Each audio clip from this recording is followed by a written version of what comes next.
Hello, and thank you for tuning in to Kentucky Good Vibes. I'm your host, DISHAYNA Perkins, and today I have the pleasure of interviewing one of the world's largest running vocal groups in the industry, earning multiple awards such as Vocal Group Hall of Fame, NAACP Presidential Lifetime Achievement Award, 15 top R&B singles, 8 top 10 R&B albums, with 2 reaching the #1 spot, 2 platinum and 5 gold albums by the Recording Industry Association of America, and the list goes on. With that being said, let's give it up for the Whispers. How are you? Hey, how you doing? How you doing? There he is. There he is. So we're all here. Okay, cool. Good to see you. Welcome. Good to see you. Good to see you. Okay. So with that said, who are the Whispers? Well, the Whispers is yeah, go ahead, Bill. No, like who are the Whispers? You can get a lot of answers for that. So I'm trying to Well, y'all been doing it for years, for a long time. So good. Well, the Whispers are a group. The Whispers are a group that's been around longer than probably before you were born. Because even though you look, when I heard what your age was, I said, "Oh, that's something." But we've been around over 50 years, and for some reason, we're still here clicking, doing our music, and just. That's who the Whispers are. Yeah. Okay. And I still can't tell y'all apart from the time I was younger. Okay. Even with the hat and without the hat. Yeah. So how did it all get started with the music? Well, we started, like Walt said, it sounds strange, even though that was over 50 years ago, but we started all in high school doing little talent shows in the community. And one talent show led to another. We ended up being in a talent show where my brother and myself, we were like a duet, and the other 3 Whispers was doing they were like a trio, and we liked what we heard with all of us, and we said, hey, let's put this together at a talent show, and that's how that all started. We put it all together, and later on, all that became the Whispers. Okay. Yeah, I grew up listening to your music, and it's definitely a family reunion favorite, with the line dancing and everything, so train line. Oh man, that's so good to hear. We grew up, yeah. So can you tell us how it all got started with the music, and who inspired you to do the music that you do? Well, we came up like most kids in the 60s. We were like Motown enthusiasts. Everybody, we used to watch Soul Train, and of course everybody wanted to be like the Temptations and the Four Tops. We were no different. We came from the Watts area in Los Angeles. And like Scotty said, after this talent show ended, we put the group together, which consisted of 5 of us. And we proceeded to be like most vocal groups that you heard back then. In fact, their music still plays today. The Temps, the Tops, the Stylistics, and all those. That's who we wanted to be like. And we got lucky with a hit. And here we are, over 50 years later, still doing it. And you know what? Let me add. I have to say this because as I look at you, this is a great interview because I know you would have not known any about this music, even though you say your age is what you said it was, but you look like a teenager. Well, let me tell you, my daddy used to play the heck out of y'all's music. My daddy, I would sit in the back and I'd be rocking back and forth. Oh, okay. Well, I know that makes sense. You tell your dad, much love, much respect. Exactly. Because it was because of your dad that you got into the Whispers. That's what it's about. Yeah. Oh, yeah. So, what is your why? Like, why do you do music? Why do you do what you do? Well, you're gonna get a lot of answers for that one. But I think the way you do what you do because you love it so much. I remember growing up in myself and I was in junior high school glee club and high school glee club, and I just loved the fact of when I learned what harmony was like. It was like everything for me. So I think all of us do it because of the love of the music, and plus we don't want no 9 to 5s. So I get that. So I'm trying to get like y'all one day. So we didn't want those, and I mean I unloaded enough tractor trailers and worked on liquor stores and everything else. So when you get an opportunity to be work for yourself and then do what you love the best, I mean, music like this, and be able to touch as many people as we've touched over the years, in a good way, and some we've along the way. There's some in a bad way too, but but for us is that music is so infectious. It can heal the sick, it can make somebody decide not to commit suicide, and we've experienced all of those kind of things. So our love for the music and the industry itself is just what keeps us going. And then, in our performances as well, what the people all over the world, how they feel about the Whispers is incredible, to be able to be at our age and be accepted still like we do. There's nothing better than that. It's like you wake up every day and pinch yourself. Yeah. Yeah. Did he answer everything? Pretty much. Yeah, Pretty he went there. Yeah, He yeah. went there. He said you went there. Yeah. Okay. So you all are very active in your community, and I see that you all volunteer your services and your time. So what's the message that you want to get across to the people? Well, along with singing, you're right, we're very active, but to give you a little bit of more history about our career, we've always been a group that kind of sings message-oriented music. I mean, years ago, we sung songs like Seems Like I Gotta Do Wrong Before They Notice Me. And on stage today, we tell our audience that it's funny. As far back as that was, here we are today in 2022, and it's still kind of the same. The world is still in an uproar. So when we are on stage, we tell people to be conscious about what's going on in the world, and like Lavelle said, to have an audience this big, you need to take advantage of it. When COVID came out, we went into the studio and we did a tune called How Long? And we were asking the question, how long are we going to have to deal with the conditions that exist today? And before that, it seemed like I got to do wrong. So we're kind of proud of the fact that, we've always been here to have a message for the people. And I think our audience really appreciates that. Okay. So you're in a class of your own, dedicating over 60 plus years in the music industry, and basically scoring hit records since the 1960s. Tell us how that makes you feel to be one of the top industry legends. You know what? That's the part that Lavelle didn't point out. When we're on stage and we're singing, and you see thousands of people singing your song word for word, and I mean, not just the United States. This is in Tokyo, Japan. We've been to Africa. I can just tell you that there's no feeling like that. That's an experience that you can't pay for. I mean, it's so exhilarating to have people sing. Like Lavelle said, your music means that much to them. So as a result, it means that much to us. It's just a great feeling that I wish I could describe to everybody, because there's nothing like it. Yeah, because when y'all get up on stage, y'all begin to rock steady. Absolutely. There's no question about it. Yep, rock and steady, and they rock right with us. So tell us about the new re-up, the new album that you all coming out with November the 4th.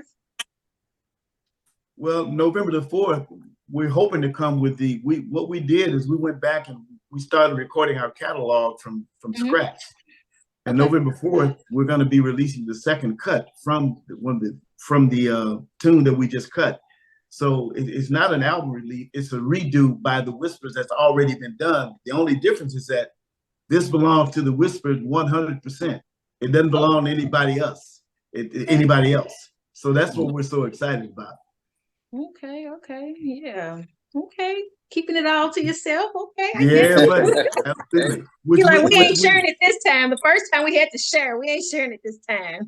Yeah, which we advise all young acts to do. When you do your music, make sure you own it. Make sure it's yours. Okay. Yeah. So, have you ever thought about doing any other genre of music, such as jazz or gospel? Being that your dad was a big jazz fan that I had, did research on. Yeah, we had the pleasure of doing a gospel album, and we got a gospel album that we're very proud of, as a matter of fact. But jazz is what my dad kind of put into me and Scotty. I see you did your homework, learning all about us. We really wanted to do more jazz than we've actually done, but R&B kind of is where it took us. You know, we got our first hit, and the beat goes on. That was R&B, so it was pretty clear what the choice was going to be. But if you listen to our music, there's always some jazz little spots in there that you can hear. So we still love jazz, but it's mainstream with R&B. Mm-hmm. Well, off the music tip, what are your hobbies and interests outside of music? Mm-hmm. Oh man. Yeah. He said he don't look. Lavelle said he don't want to do no tractor jobs and nothing. No. We got when you hear these interests. Yes, Scotty likes to play the horses, and of course Lavelle is a race car driver. You know, me, yeah. I'm a caddy. I caddy for my wife. My wife is a golfer, so I caddy for her. That's what I do.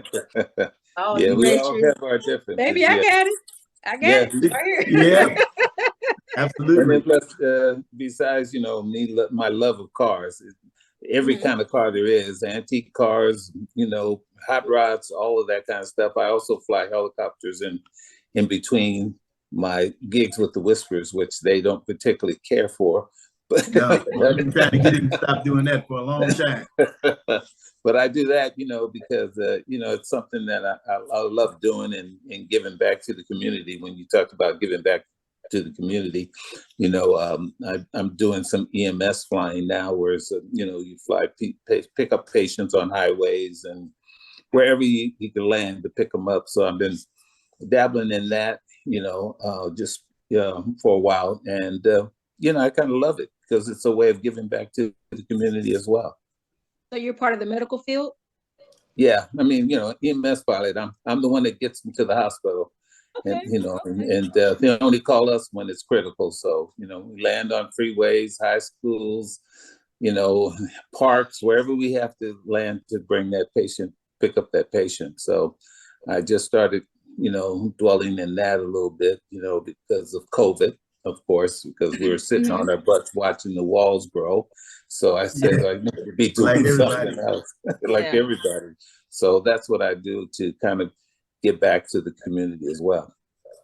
Okay. So overall, what has been you all's most memorable moment, like individually? And I think we're all going to be unanimous on that. So I'll let Scotty tell you that. I can actually, well, for me, I can go back real specific and talk about it was 1980 when we got our first gold album. My birth year. Yeah, is that right? And we were doing a show in Shreveport, Louisiana. And they stopped the show and brought out all these gold albums, and my eyes almost popped out of my head because at that time we'd been working for a long time, and that night it finally happened. So, and from that point on, actually our lives changed from that day on. But that first gold record is what opened the door, and I remember that because it was 1980. That was the biggest moment for me. Okay, cool. Okay. What about you, Lavelle? Yeah, I said ditto on that. I was going to say the same thing. I mean, for us, like you said, that was a life-changing moment, not only for us, but also for our families. We were finally able, like Scotty used to say, I won't say it like he said, but we were finally be able to get all of our clothes out to cleaners and set them apart. That's true. And be able to, you know, kind of do some things for our family as well. So it changed our lives. And then plus when you get your gold album, and then shortly after that, the album became platinum, it kind of lets you know, it went platinum and now it's double platinum, but it kind of lets you know, it's almost like getting your PhD, you know, when you go to college and you work so hard. It let us know that we, you know, that we finally did the right thing and they liked it. So it meant a lot to us for it to be gold, and when it turned platinum and double platinum, we were like so elated about it. So yeah, that's like Sky said, to me, that's one of the biggest moments in my life. Okay. Like I said, I'm still confused about who's who. That was bald-headed and Walter, and the guy in the cap, and Scotty. Okay. You probably said it all your life. Yeah, absolutely. Yeah. Okay. So what would you say has been the best, your best work thus far? Like the album, the single, like what would you consider your best work? Well, the album simply called The Whispers, with And the Beat Goes On. When we first finished this album, we had no idea what it would do. We knew it was a hit, but when it went first gold, then platinum and double platinum, as Lavelle said, that was validation enough for us to know that our fans really liked what we were doing. Because before that, you never know. We hit and missed quite a bit, you know. But when we finally got the hit, that was enough for us. It let us know that our fans enjoy what we do, and little did we know that they were going to enjoy it for over 50 years. So we consider that quite an accomplishment. Sure. So let me ask you, what did you do with your first big check? You got your first big break. Did like everybody. We bought our mother a house. Okay. Well, I don't think everybody did that. Well, I know we did. People say they're gonna do Exactly stuff, and then when they get it, they're like, I get that on the second one. No. I did the typical black thing. I went and bought a Porsche. Bought my dream car, which was a 1979 911 turbo Porsche. That's exactly what I bought, the first thing. And then the second thing after that was the house for the Porsche to go in. So, yeah. So if you have grandkids, you probably have all the Hot Wheels. Every Christmas, you get them a whole collection. All of my grandsons are crazy about cars. That's all they live. They gotta be, yeah. You got it natural. I love going to car shows as well. I do a lot of photography for car shows. Oh wow. Yeah. Yeah. Very, very good. Yeah. Absolutely. So what's next for the Whispers?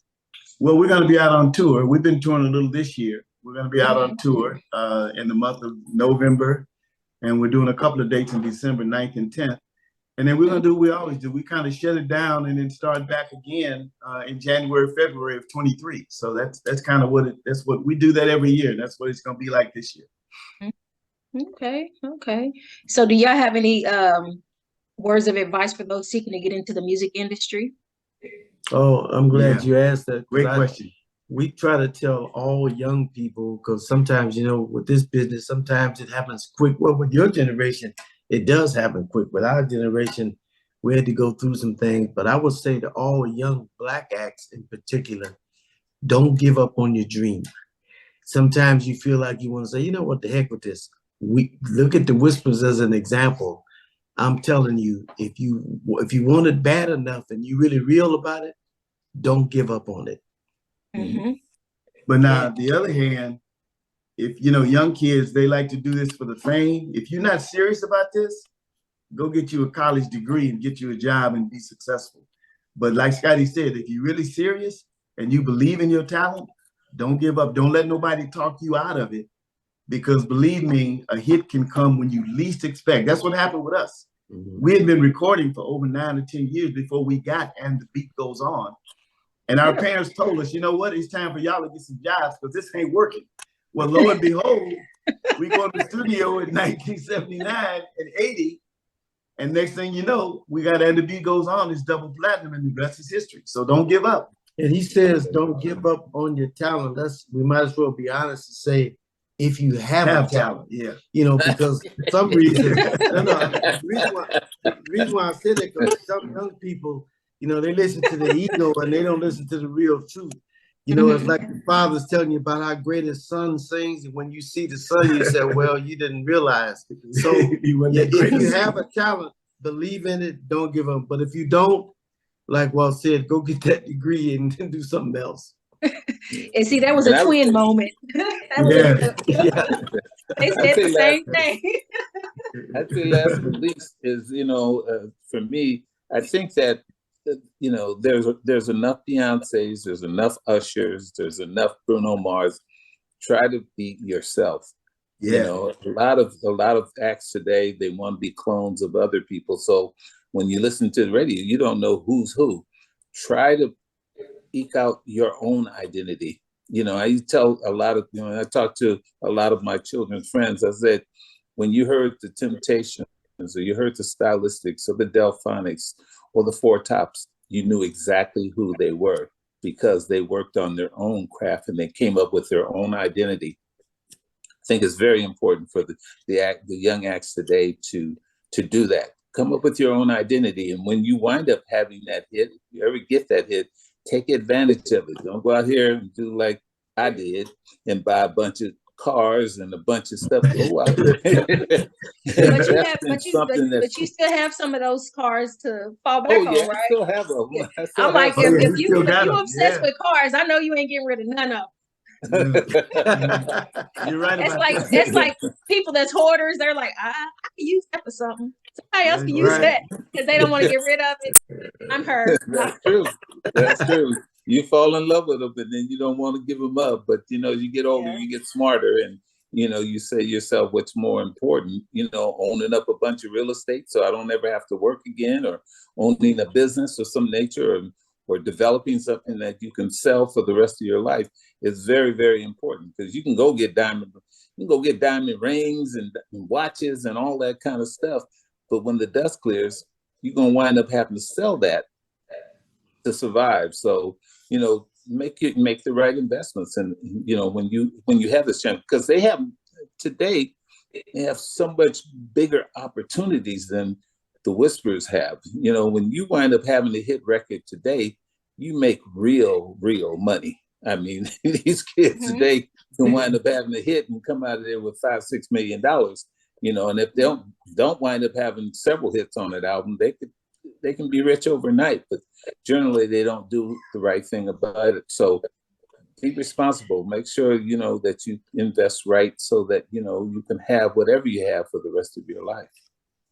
Okay. Do y'all plan on doing any movies, biographies, or any documentaries or anything in the near future?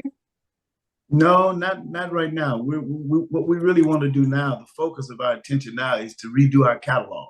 We want to re-record every song that we've ever recorded that belonged to the past record company. We want it to belong to us. So we're going in, and that's what we're doing. We're recording the catalog, and it's going to take a while because we got 27 albums. So we're going to be recording for a long time. Wow. But at least when those recordings are done, in the future, when it comes to our kids and grandkids, you'll be listening to the Whisper music recorded by them, not somebody else. And let me say this too to you in particular. We want to thank you because your platform that you're giving us to say what he just said is very important to us. It's very important that young Black people understand that they can follow our lead. But we want to thank you for giving us this platform, because we want the world to know when it comes time to dealing with the Whispers, come to us. You don't have to go to Capitol or RCA, whoever else got the music. It belongs to us now, and we thank you for that. Absolutely. You're welcome. I appreciate you all for coming on my show and supporting the movement. And I know you all put out the movements and push this and push that, and I'm right behind you. I'm trying to be on y'all's level one day. You're gonna be. I actually do music too. I actually performed this Sunday, so I'm excited. So this is my second big show. Yeah, I just started it. Yeah, so I do music. You gotta send us a clip. Yeah. Okay. Yeah. Send us a clip. Yeah. Yeah, I did. I sung the national anthem at the Legends Baseball Stadium here in Lexington, Kentucky, and so that was one of my big events, and there was a lot of people there, and I was nervous, but I got through it. I didn't miss a note. That sounds good. I got the words right.